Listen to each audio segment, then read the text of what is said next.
Kementerian Pertahanan Rusia pada Sabtu 18 Juni mengumumkan serangan rudal besar-besaran Moskow telah menghantam pusat komando militer Ukraina. Serangan melalui laut dan udara ini dimulai sejak Minggu. Pasukan Rusia juga melakukan serangan berkelompok dengan senjata presisi jarak jauh berbasis laut dan udara terhadap salah satu pusat pengambilan keputusan Angkatan Bersenjata Ukraina. Tujuan serangan itu tercapai, fasilitas yang dimaksud pun dihantam. Kementerian Pertahanan Rusia juga merilis video pendek tentang sebuah rudal yang ditembakkan oleh sebuah kapal perang sebagai bagian dari serangan terhadap pusat pengambilan keputusan Ukraina. Militer Rusia sebelumnya melaporkan serangan terhadap pusat pengambilan keputusan di Ukraina pada akhir Mei.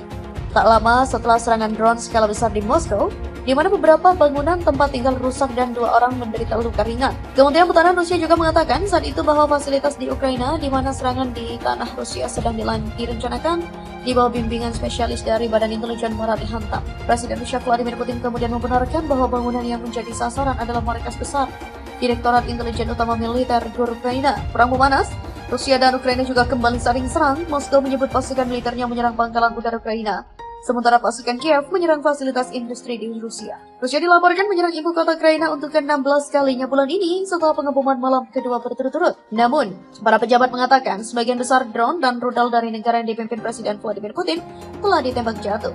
Serangan-serangan itu yang membuat penduduk Kiev berlari mencari perlindungan di stasiun-stasiun metro adalah bagian dari gelombang baru serangan udara Rusia bulan ini.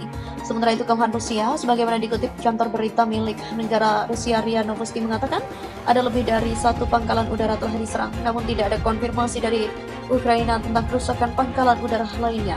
Serangan Rusia muncul ketika Ukraina dipersenjatai dengan senjata-senjata barat yang baru, bersiap untuk mencoba merebut kembali wilayah yang telah direbut Moskow melalui operasi militer khusus yang diluncurkan pada Februari 2022. Dengan serangan terus-menerus ini, musuh berusaha membuat penduduk sipil berada dalam ketegangan psikologis yang dalam. Gubernur regional Pavlo Kirilenko menyebut 2 orang tewas dan 8 lainnya luka-luka dalam serangan Rusia di kota Torres, Ukraina di wilayah timur Donetsk. Adapun seorang pembantu utama Presiden Ukraina Volodymyr Zelensky mengatakan, rencana perdamaian Kiev yang mempertimbangkan penarikan penuh pasukan Rusia adalah satu-satunya cara untuk mengakhiri perang. Menurutnya, waktu untuk upaya mediasi sudah berakhir. Ajudan Zelensky lainnya, Mikhail Podolyak, menulis di Twitter bahwa setiap pemukiman pasca perang harus mencukup zona demilitarisasi 100 hingga 120 km di dalam Rusia di sepanjang perbatasan. Sementara itu, diplomat top Uni Eropa Josep Borrell juga yakin Rusia tidak akan mau bernegosiasi saat masih berusaha untuk memenangkan perang.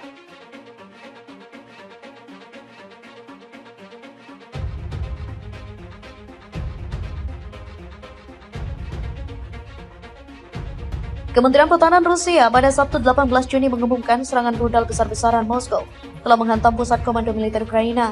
Serangan melalui laut dan udara ini dimulai sejak Minggu. Pasukan Rusia juga melakukan serangan berkelompok dengan senjata presisi jarak jauh berbasis laut dan udara terhadap salah satu pusat pengambilan keputusan Angkatan Bersenjata Ukraina. Tujuan serangan itu tercapai, fasilitas yang dimaksud pun dihantam. Kementerian Pertahanan Rusia juga merilis video pendek tentang sebuah rudal yang ditembakkan oleh sebuah kapal perang sebagai bagian dari serangan terhadap pusat pengambilan keputusan Ukraina. Militer Rusia sebelumnya melaporkan serangan terhadap pusat pengambilan keputusan di Ukraina pada akhir Mei. Tak lama setelah serangan drone skala besar di Moskow, di mana beberapa bangunan tempat tinggal rusak dan 2 orang menderita luka ringan. Kementerian Pertahanan Rusia juga mengatakan saat itu bahwa fasilitas di Ukraina di mana serangan di tanah Rusia sedang direncanakan di bawah bimbingan spesialis dari Badan Intelijen Barat dihantam. Presiden Rusia Vladimir Putin kemudian membenarkan bahwa bangunan yang menjadi sasaran adalah markas besar Direktorat Intelijen Utama Militer Ukraina. Perang memanas, Rusia dan Ukraina juga kembali saling serang. Moskow menyebut pasukan militernya menyerang pangkalan udara Ukraina, sementara pasukan Kiev menyerang fasilitas industri di Rusia. Rusia dilaporkan menyerang ibu kota Ukraina untuk ke-16 kalinya bulan ini setelah pengeboman malam kedua berturut-turut. Namun, para pejabat mengatakan sebagian besar drone dan rudal dari negara yang dipimpin Presiden Vladimir Putin telah ditembak jatuh. Serangan-serangan itu yang membuat penduduk Kiev berlari mencari perlindungan di stasiun-stasiun metro adalah bagian dari gelombang baru serangan udara Rusia bulan ini. Sementara itu, Kemhan Rusia, sebagaimana dikutip kantor berita milik negara Rusia RIA Novosti mengatakan, ada lebih dari 1 pangkalan udara telah diserang, namun tidak ada konfirmasi dari Ukraina tentang kerusakan pangkalan udara lainnya.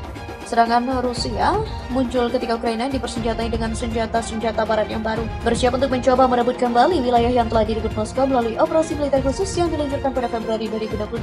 Dengan serangan terus-menerus ini, musuh berusaha membuat penduduk sipil berada dalam ketegangan psikologis yang dalam.